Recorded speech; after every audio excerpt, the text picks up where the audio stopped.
5 things you didn't know about living in the little municipality of Highlands, British Columbia, and one of them is going to blow your mind. Welcome to our channel, folks. Today we're going to be diving right into the pros and cons of living in the beautiful municipality of Highlands, British Columbia, which is located in the Greater Victoria area and is just north of Victoria. Are you ready? Let's get started.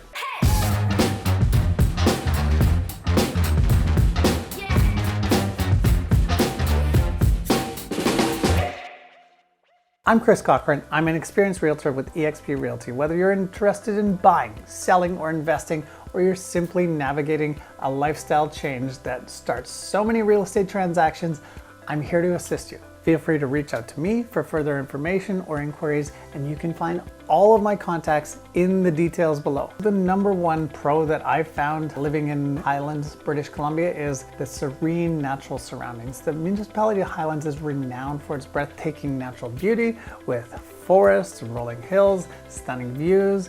It's sort of mountainous, so there's lots of hiking. It's tranquil. Most of the lots are acreages. There's horse trails, there's ATV trails, and it's really not that far away from the city life, which is literally 15, 20, maybe 30 minutes at the most away from the Highlands. Pro number 2 is a strong sense of community.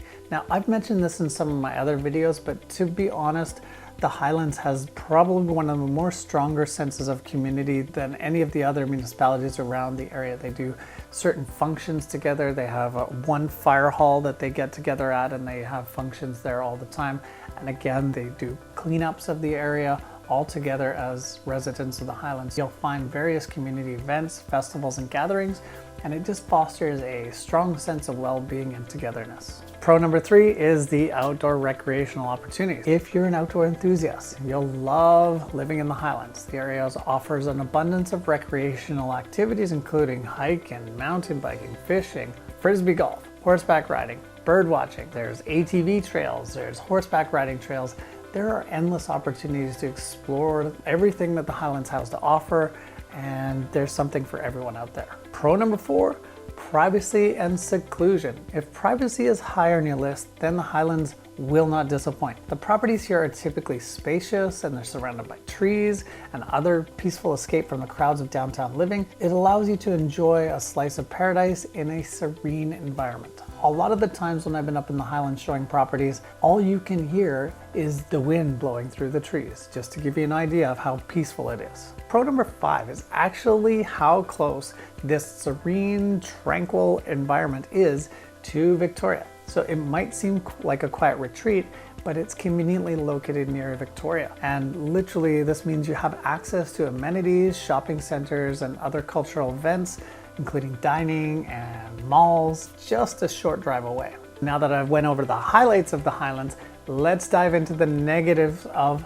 the Highlands. Con number 1 is limited amenities. Due to its rural nature, the Highlands does not have any extensive amenities. To be honest, it doesn't really have any commercial zones. There's certainly no stores that are literally in the municipality of the Highlands. So what this means, and again, depending on where you are in the Highlands, is that you need to travel to the neighboring areas to get certain services and to use banking centers and to get groceries, that sort of thing. I know that myself, when I had forgotten something on a race day, but my colleague or a friend had it up at their property in the Highlands, it's about a 10 or 15 minute drive just to get to some sort of amenities if you're located deep in the Highlands. Con number 2, longer commutes. So depending on where you are in the Highlands, it can add 15 or 20 minutes onto your morning commute. So if you're working downtown in one of the urban centers like Langford or Saanich or Greater Victoria, you're gonna add 10 or 15 minutes. Or if you're a student traveling to UVic, again, just add 10 or 15 minutes to a typical commute.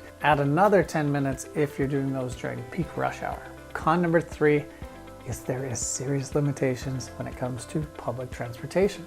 So the options in the Highlands are really limited compared to other areas, and I honestly don't even know what the bus schedule is like up there, but there's probably only one stop for every 4 or 5 kilometers, and that's really only going to service the main areas of the Highlands.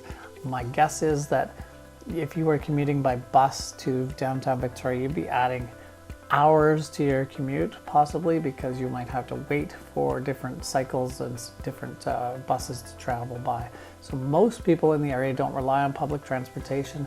Most people are car owners and they typically drive to and from wherever they're going. Con number 4, again, depends on where you are on the spectrum of things, but potential wildlife encounters. So being surrounded by nature has its pros and has its cons, but there are cougars in the area, there are bears in the area, so there are multiple wildlife opportunities, but also with those opportunities come safety issues for kids or small pets, that sort of thing. So I know we have a couple of small dogs and we, take them on hikes and so on, but it's a real thing that cougars might find them appealing, or even large birds could find them appealing. So again, there are those wildlife interactions that can be a pro or a con depending on where you are, but right now we'll consider it a con because nobody really likes encounters with cougars and nobody really likes encounters with bears, and they are present in the Highlands. The last con that I'm going to talk about today is weather variability. And so what I mean by that is, as many places in British Columbia, the Highland experiences weather variabilities, and this means it can expect higher than average rain or changing weather conditions. There's a lot of wind in the Highlands, for instance, and with that wind comes some trees that come down here and there. It's higher in elevation, so you're going to have slightly more snow than you would have in areas, or maybe just deeper snow. Victoria doesn't experience too much snow, but snow will typically stick around in the Highlands a little bit more because it's slightly colder, slightly elevated, and so that can cause some challenges for people. If you want bright and open, maybe the Highlands isn't for you, because a lot of the properties up there are treed, and so again, when it's rainy or dark, it can seem a little bit oppressive if you're used to natural light all the time. That's it for the pros and cons of living in the municipality of Highlands, British Columbia. I hope this information helps you decide where you want to live in the Greater Victoria area and where you want to have your next beautiful home. So if you found this video helpful, don't forget to give us a thumbs up, subscribe to our channel, and give us some comments below. Tell us what you'd like to see in the next videos, and also make sure to turn on that notification bell so you won't miss any of our content. If you want to reach out to me, my name is Cochrane with eXp Realty. All of my contact details are in the comments below.